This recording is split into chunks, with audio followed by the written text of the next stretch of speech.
جمال Khashoggi کو 2 اکتوبر کو Istanbul میں سعودی قونصل خانے میں داخل ہوتے دیکھا گیا تھا اور تب سے وہ لاپتہ ہیں، اور اب ترکی کے نشریاتی اداروں نے سی کیمرے کی فوٹیج جاری کی ہے جس میں مبینہ طور پر سعودی خفیہ اداروں سے منسلک افراد کو استنبول کے ہوائی اڈے کے ذریعے ملک میں داخل ہوتے اور ملک چھوڑتے دیکھا جا سکتا ہے۔ ترکی سعودی عرب پر جمال خشوگی کو قونصل خانے میں قتل کرنے کا الزام لگا چکا ہے اور استنبول میں واقع قونصل خانے اور سعودی سفارتی حکام کے گھروں کی ممکنہ تلاشی کا بھی امکان ہے۔ VOA ترکش سروس سے منسلک صحافی محمد تورولو کہتے ہیں کہ یہ معاملہ ترکی اور سعودیہ کے درمیان تعلقات میں پہلے سے موجود کشیدگی میں اضافے کا باعث بنے گا۔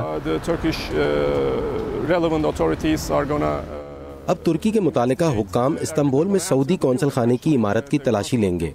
فی الحال یہ واضح نہیں ہے کہ آیا سعودی قونصل خانے سے منسلک حکام کے گھروں کی بھی تلاشی لی جائے گی، اور تازہ ترین اطلاعات کے مطابق جمال خشوگی کی اسمارٹ گھڑی سے بھی اس مقام کا پتہ لگانے کی کوشش کی جائے گی جہاں وہ موجود تھے۔ دوسری جانب واشنگٹن میں بھی جمال خشوگی کی گمشدگی کے حوالے سے مظاہرے کیے گئے۔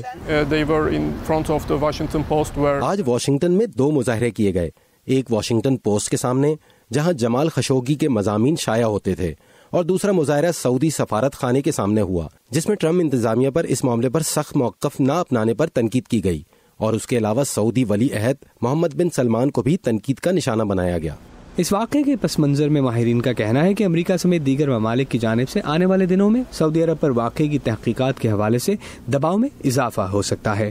امان اظہر، اردو VOA، واشنگٹن۔